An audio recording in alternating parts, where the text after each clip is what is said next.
What's up YouTube? Gene here, back at it again and welcome back to the channel guys. So today, Farmer's World, ang ating i-content ngayon, silipin natin kung kamusta ang presyuhan, kamusta ang ating mga NFTs, and anong plano natin dito, di ba? Siyempre, alam naman natin na grabe ang binagsak ng NFTs, ng token prices, nung lahat ng mga gimmick talaga halos ngayon sa cryptoverse in terms of yan, yung mga play to earn games. Sobrang bagsak, guys. Am I worried with Farmer's World? Not at all. Not at all. Ako, like what I always say, guys, and not because close ako kay Farmer's World and nagbibigay sila ng NFT sa inyo na pinaparaffle natin and everything like that. It's just that I trust these developers and the game enough that they will bounce back and they have plans in place kung bakit tuloy-tuloy lang ang bentahan ng NFT. Sabi nila, bakit di nyo awatin na tigilan na ninyo yung pagbebenta ng mining excavator, tigilan na ninyo yung pagbebenta ng chainsaw, mga ganyan-ganyan? Bakit kailangang pigilan or something na ganyan? May diskarte, di ba? Kumbaga may sense, makes sense. Tigilan niyo para hindi masyadong yung demand or yung supply masyadong mataas. So yung presyo bababa. So ang suggestion ng iba, pigilan niyo ang pagbebenta o pagka-craft ng NFT para yung price tumaas. Okay? Pero hindi naman pinipigilan ni Farmer's World ang pagka-craft. Tuloy-tuloy pa din. Ang dami na merong mining excavator, dami na meron chainsaw, yung mga pinapangarap lang natin dati, di ba? Ako, meron na rin akong chainsaw. Ilan na rin yung axe natin. Sobrang mura kasi talaga ngayon, guys. Would I recommend it to you? Recommend lang I will not push it. And it's my honest opinion. Kung meron kayo na kumbaga yung pwede ninyong i-risk. Okay? Ako, I'm risking with Farmer's World. It has been life-changing. It has. Okay? It has been life-changing. Kasi nga, bumagsak ngayon eh. It has its own ups and downs. So, highs and lows pa din naman. Pero meron tayong tinatawag na guys, realized at saka unrealized na gains or losses eh. So, kumbaga, unrealized, talo ka. Bumagsak. Kunyari, katulad nun, bumili ako ng chainsaw, 170,000. Ang bili ko. Ngayon, ang presyo ng chainsaw parang nasa 60,000. Talo na ba ako nun? Para sa akin, hindi. Kasi unrealized loss yun. Bakit?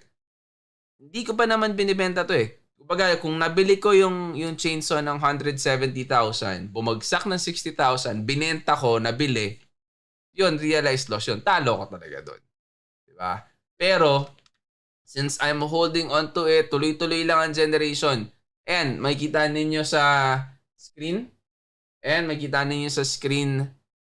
May 7,287 ako dito na wood. Okay? Dito naman, meron tayong 8,500 pa dito na wood. Okay? So, kumbaga, tuloy-tuloy lang ang buhay kay Farmer's World para sa akin. Okay? I think meron na din sa inyo na mga nag-purchase na din ng nag-purchase na din ng mga NFTs nila. Yung Ancient Stone Axe. Pinakita ko sa inyo yung insights ko about that. Okay, yung computation ko. Is it profitable? For now, it isn't kasi sobrang baba. And I think pagka naglayo yung presyo ng wood sa gold and sa food, yan, mas magiging profitable yung Ancient Stone Axe. Kasi ang generation ni Ancient Stone Axe mas mababa lang, parang 1 or 2 wood. Tingnan nga natin. Sa screen eh. So, punta tayo sa Smithy. Ayan, saan na ba yung natin? Ancient Stone Axe.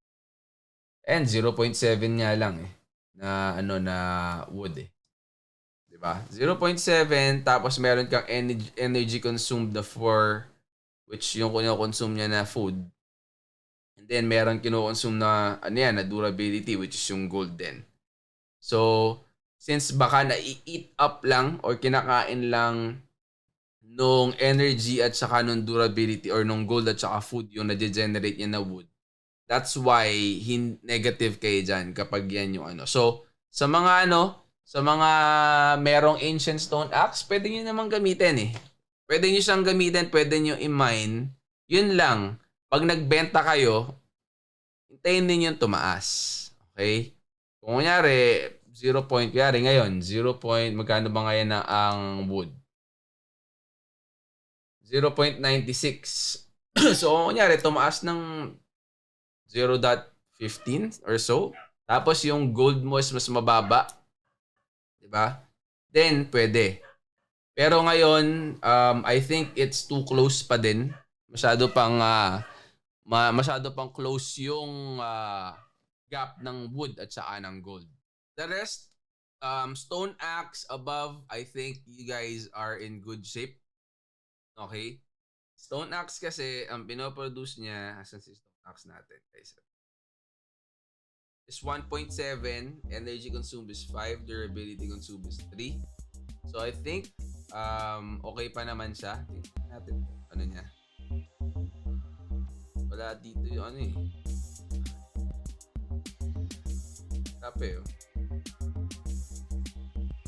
So yan, hanggang stone axe ang ano niya dito. 2 wax a day ang pinoproduce na ngayon. Chainsaw is nagpo-produce ng 91 wax per day. Sa ngayon sa price ngayon. And ang price ng wax is 22.9. So, i-compute natin ang 22.9 times labas natin ang mahiwagang calculator natin. Calculator. Are you malabas Where is it? Okay, so ang presyo is 22.9 tapos 91. Tingnan natin guys 91 times 22.9. So 91 multiply nyo is 22.9 per wax is 2,083 pesos. Pesos na to per day si chainsaw. Okay, so ayan, based dito sa ano niya na yan, sa chart na to. Okay. Mining excavator naman, makikita nyo guys, so sobrang dami 9,511. Ito, 20,100. Babalak pa akong bumili ng chainsaw, pero medyo short tayo ngayon ng gimmick. So, let it rip na lang muna. Kaya na muna natin ang ating isang chainsaw. And makikita ninyo, stone axe, and meron tayong 3 axe. Saka isang chainsaw. Tapos, meron tayong 2 silver membership na para sa wood. Kaya, ginagawa ko, every 4 hours, para sabayin nito ng mga tools na to, sabay niya ang planting at sabay niya ang feeding ng cow. Yan ang ginagawa natin ngayon. So, yun ang akin, long and short. Itong content natin ngayon. Para sa akin, Farmer's World, parang ang dating is nag-reset lang din. Parang bumaba dun sa starting point niya. And siguro, ready to, parang good way to start yung 2022. Paangat ulit. Diba? And don't forget, meron niyang IDO, si Farmer's World. Meron pa yung Farmverse na hindi pa nila nire-release. Kasi nga, yung perfect timing ng pagre-release ngayon, kung mapapansin din nyo, ang daming mga games na nag-adjust or pushback ng date ng IDOs nila para sa tokens. Kasi nga, this is really not a very good month to start it all off. Or start it all off. Kasi daming bagsakan talaga. Yung mga investors, looks like they really liquidated their assets or their tokens para i-reward yung sarili. Like, tayo, ano bang ni-reward yung sarili ko? I-rewardan ko ng additional NFT sa Farmer's World. So, yung, again, yung ginamik natin dito ay Farmer's World, generated niya din. Kung ano yung na-generate niya before, yun pa din yung ginagamit natin. So, don't forget at one point in time, it was generating 7 digits talaga. So, we were lucky enough to at least save up on those and then reinvest nung bumaba yung presyo niya. So, yun si Farmer's World ngayon, guys. Ewan ko I still don't know when, pero all I know and all I am hoping for and praying for is hopefully it will bounce back. Kahit 1:1. O kaya 1 wood, 1 wax. Na goods yun, biruin mo 17,000 na yung wax natin, yung natin, yung wood natin. 17,000 mo, multiply mo ng 20. Tama ba? 17,000. Hindi. O tama. 17,000 wax ang mangyayari. Diba? So, kapit lang. Tignan natin kung saan tayo dadalhin ditong Farmer's World next year. So, abangan nyo lang. Join their Discord. Join their Telegram din. And check out my other videos. Yung mga contents na ginawa ko about computations ng earnings ni Farmer's World and all those stuff. All those good stuff. I will continue to monitor and create more contents about Farmer's World to keep you guys posted and informed kung anong alabas, anong meron. Price action. Okay, price action natin ngayon before we end up this video. 0.096 for wood, 0.08504 for gold, and 0.03666 para naman kay food. Okay?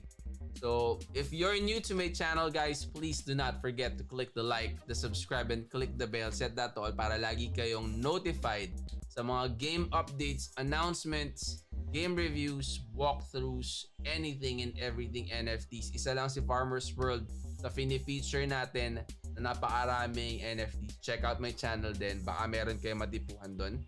Happy holidays, guys. It's almost the end of the year. So 29th of December. Hopefully, you guys are having a great time with your family. I will still see you for some more contents before we end up this year. That's it for me. I'm out. Peace!